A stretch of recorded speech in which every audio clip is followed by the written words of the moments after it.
Hello students, आज आपण equipotential surface study करणार आहे. इक्विपोटेन्शियल सरफेस म्हणजे काय? The surface at every point of which electric potential is same. म्हणजे ज्या सरफेसवरती पोटेन्शियल प्रत्येकाचं सेम असेल त्याला आपण इक्विपोटेन्शियल सरफेस म्हणतो. मग आपण इक्विपोटेन्शियल सरफेस कुठे ड्रॉ करू शकतो? जिथं इलेक्ट्रिक फील्ड आहे तिथं आपण इलेक्ट्रिक पोटेन्शियल ड्रॉ करू शकतो. आपल्याला माहिती आहे की potential of a single charge किती असतो? V is equal to K Q upon R. What is K? K is Coulomb's constant आणि त्याची व्हॅल्यू किती असते आपल्याला माहिती आहे 1/4πε0 Q upon R. What is R? R is the distance between source to unit positive charge. Unit positive charge. मग बघा, R is समजा आपण कॉन्स्टंट घेतला तर आपल्याला तिथे पोटेन्शियल काय मिळणार आहे? कॉन्स्टंट मिळणार आहे. बरोबर आहे. म्हणजे पोटेन्शियल कुणावरती डिपेंड असणार आहे? डिस्टन्स वरती डिपेंड असणार आहे. मग आता बघा, समजा एक सिंगल पॉइंट चार्ज घेतलं आणि हे सिंगल पॉइंट चार्ज आपण समजा इथे एक पॉइंट चार्ज, इथे एक पॉइंट चार्ज, हे सगळे जॉईंट केलं तर आपल्याला काय मिळतं? काय मिळतं इथं?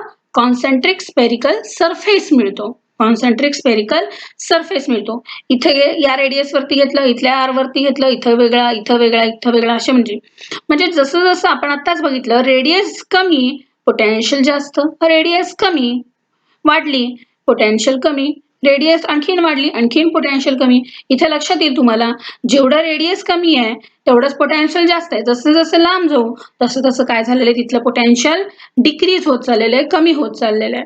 मग आपण आत्ताच बघितलं की समजा आर एवढा डिस्टन्स क्यू ओ या हा पॉइंट ओ पॉइंट पाशी क्यू चार्ज ठेवलेला आहे. आर एवढ्या डिस्टन्स वरती इथे एक पॉइंट आहे, समजा इथे एक पॉइंट आहे, इथे म्हणजे infinite number of point charges इथे आहेत. हे सगळं का मी सगळे जॉईन केलं तर मला काय मिळतं? एक कॉन्सेंट्रिक स्पेरिकल सरफेस मिळतो. बरोबर आहे. मग या प्रत्येक पॉइंटला इथं जेवढं पोटेन्शियल असणार आहे तेवढंच इथे पोटेन्शियल असणार आहे, तेवढंच इथं पोटेन्शियल असणार आहे, तेवढंच इथं पोटेन्शियल, इथं तेवढंच पोटेन्शियल, इथं तेवढंच. सगळ्या पॉइंटला काय मिळणार आहे? पोटेन्शियल सेम मिळणार आहे. यालाच म्हणतात इक्विपोटेन्शियल सरफेस. Equipotential surface. समजा मी इथून इथलं डिस्टन्स इन्क्रीज केलं, आर एवढं डिस्टन्स घेतलं, स्मॉल आर एवढं, आणि प्रत्येक पॉइंट्स मी काय केलं? जॉईन केलं. इथं पण काय मिळतं आपल्याला? स्मॉल आर एवढं रेडियस एवढं काय मिळतं? कॉन्सेंट्रिक स्पेरिकल सरफेस मिळतो. मग या सरफेसवरती इथं जेवढं पोटेन्शियल असणार आहे तेवढंच इथे असणार आहे, तेवढंच इथे असणार आहे, तेवढंच इथे असणार आहे. म्हणजे प्रत्येक पॉइंटला काय असणार आहे? पोटेन्शियल सरफेस असणार आहे. सॉरी, पोटेन्शियल सेम असणार आहे. म्हणजे हे सगळे पॉइंट जाऊन जर का आपण जॉईन केले तर हा एक सरफेस मिळेल. तर हा सरफेस काय असणार आहे? इक्विपोटेन्शियल. का? कारण का प्रत्येक पॉइंटला मला इथं काय मिळणार आहे? पोटेन्शियल सेम मिळणार आहे. पण जेवढं इथे असणार आहे इथलं पोटेन्शियल म्हणजे कॅपिटल आर एवढा रेडियस जेवढं पोटेन्शियल आहे त्याच्याहून कमी स्मॉल आर एवढ्या सरफेसवरती पोटेन्शियल मिळणार आहे. लक्षात आहे? लक्षात ठेवा. कशावर डिपेंड असणार आहे? डिस्टन्स वरती डिपेंड आहे, रेडियस वरती डिपेंड आहे. आर जेवढा कमी तेवढं पोटेन्शियल जास्त, आर जेवढं कमी जास्त तेवढं पोटेन्शियल काय असणार आहे? कमी. पण स्मॉल आर आणि कॅपिटल आर एवढ्या जे काही डिस्टन्स असणार आहे प्रत्येकाचं पोटेन्शियल काय असणार आहे? म्हणजे इथं वेगळं सरफेसवरती पोटेन्शियल डिफरंट असणार आहे, इथलं पोटेन्शियल काय असणार आहे? डिफरंट असणार आहे. मग समजा मी एक लाईन चार्ज घेतला, लाईन ऑफ चार्जेस घेतले, ठीक आहे, चार्जेस आहेत. मग आता इथं पण तसंच केलं.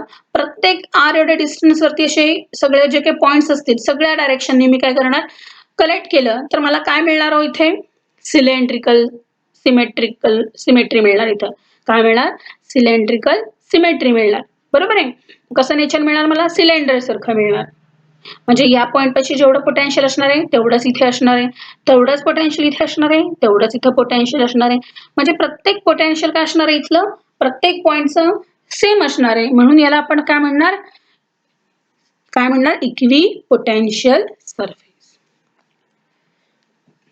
आपल्याला माहिती आहे की पोटेन्शियल डिफरन्स काय म्हणतो आपण? पोटेन्शियल डिफरन्स म्हणजे काय? It is the difference between, म्हणजे वर्क डन जे काही करतो आपण एका पॉइंट पासून दुसऱ्या पॉइंट पाशी जाण्यासाठी एका युनिट चार्जला, त्याला काय म्हणतो आपण? पोटेन्शियल डिफरन्स म्हणतो. मग त्याला आपण समजा पी पासून क्यू पर्यंत एखादा पॉइंट नेलाय तर जे काही वर्क डन करणार आहे युनिट चार्जला तर त्याला काय म्हणतो आपण? Potential difference. बघा, हा पी पॉइंट आहे, पी पॉइंट पासून क्यू पॉइंटला काय केलं आपण? त्याला मूव्ह केलेलं आहे चार्जला. ठीक आहे. मग आता हा तर इक्विपोटेन्शियल सरफेस आहे. इक्विपोटेन्शियल म्हणजे इथं जेवढं पोटेन्शियल असणार आहे तेवढंच इथं पोटेन्शियल असणार आहे. म्हणजे वर्क डन काय झालं हो? 0. बघा VP हे दोन्ही पोटेन्शियल जर का सेम असतील म्हणजे त्यांचा डिफरन्स काय मिळाला 0. म्हणजेच काय हो, वर्क डन काय असणार आहे 0. म्हणजे आपल्याला असं म्हणता येईल की no work is required to be move the test charge along equipotential surface. लक्षात येत आहे? म्हणजे जर का इक्विपोटेन्शियल वरती एका पॉइंटला दुसऱ्या पॉइंट पाशी नेलं किंवा एका पॉइंटला दुसऱ्या लोकेशनला नेलं तर वर्क डन तिथे किती करावं लागतं 0. तिथे वर्क डनच करावं लागत नाही कारण का पोटेन्शियल काय आहे तिथे सेम आहे, इक्विपोटेन्शियल आहे. मग त्याचाच यूज इथे सॅटेलाइटसाठी करतात.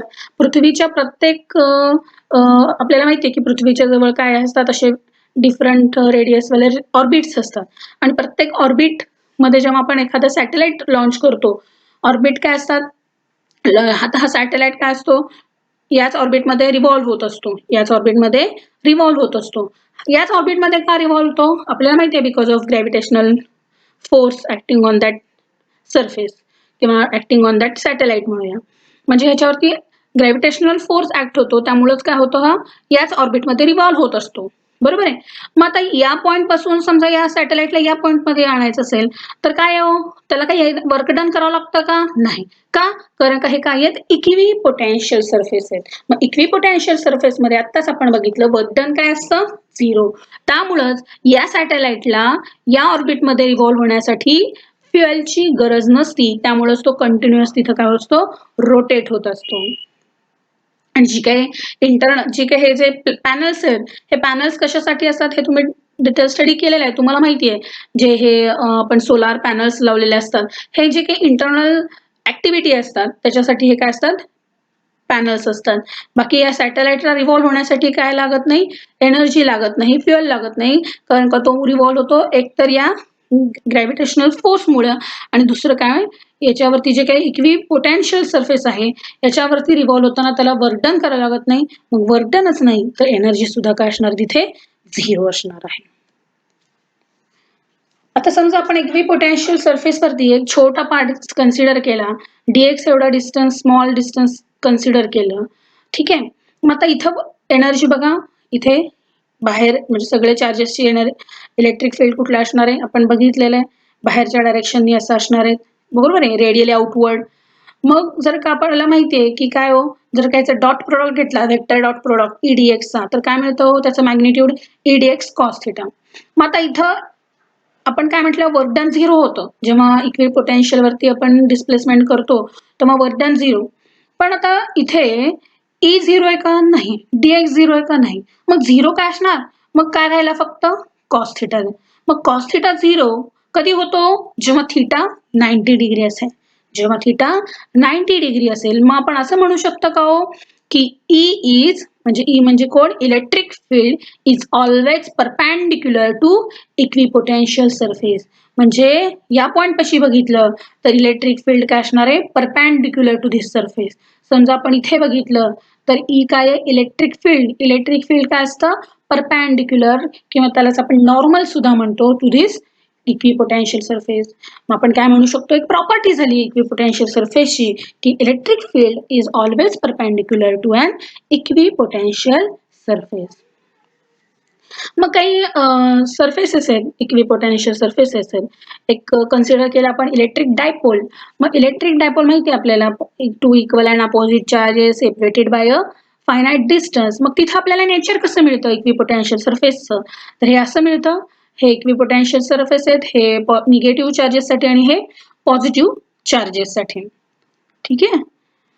सेम तसं समजा आपण दोन पॉझिटिव्ह चार्जेस घेतले आयडेंटिकल, पॉझिटिव्हचे इथे घेतल्यात निगेटिव्ह सुद्धा घेऊ शकतात पण त्यांचं आपल्याला नेचर कसं मिळणार सेम असंच डम्बेल्स सारखं. बघा हे दिसतंय हे डम्बेल्स सारखं आपल्याला काय मिळेल त्याचं नेचर मिळेल.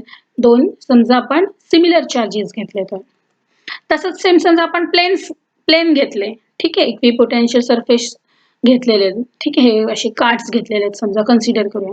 तर त्याच्यावरनं आपण समजा इलेक्ट्रिक हे दोन्ही आपण समजा हे जे काही सरफेसेस आहेत हे युनिफॉर्म इलेक्ट्रिक फील्ड मध्ये ठेवलं तर आपल्याला काय मिळतं तिथं हे असे पॅरलल आणि इक्वी डिस्टन्स आपल्याला इलेक्ट्रिक फील्ड फ्लो होताना दिसेल. मग प्रत्येक पॉईंटला इथे जेवढं पोटेन्शियल असणार तेवढंच इथे पोटेन्शियल असणार, तेवढंच इथे पोटेन्शियल असणार, तेवढंच इथे पोटेन्शियल असणार, तेवढंच इथे पोटेन्शियल असणार.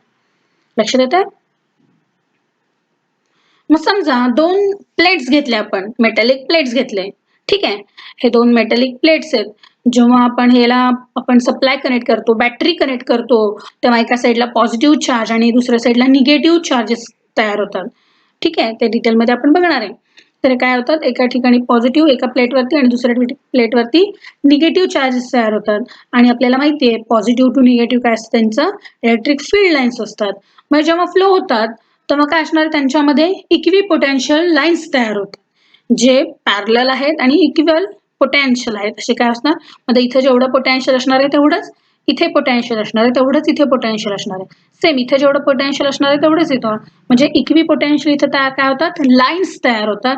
जेव्हा आपण काय करतो, दोन मेटॅलिक प्लेट्स कन्सिडर करतो आणि त्याला काय करतो, बॅटरी कनेक्ट करतो. काय करतो, पॉझिटिव्ह निगेटिव्ह आपल्याला माहिती आहे, बॅटरी कनेक्ट करतो तेव्हा काय होतं, एका साईडला पॉझिटिव्ह चार्जेस आणि दुसऱ्या साईडला निगेटिव्ह चार्जेस ऑटोमॅटिकली काय होतात, तयार होतात. कारण का आपल्याला माहिती आहे पॉझिटिव्हच्या अट्रॅक्ट टू निगेटिव्ह आणि निगेटिव्ह अट्रॅक्टेड टू पॉझिटिव्ह. त्यामुळे इथं काय होतात, प्लेट्स सेपरेट होतात आणि त्याच्यामुळे इथे इलेक्ट्रिक फील्ड तयार होतं आणि या इलेक्ट्रिक फील्ड मधनं काय होतात, इक्वी पोटेन्शियल लाईन्स क्रिएट होतात.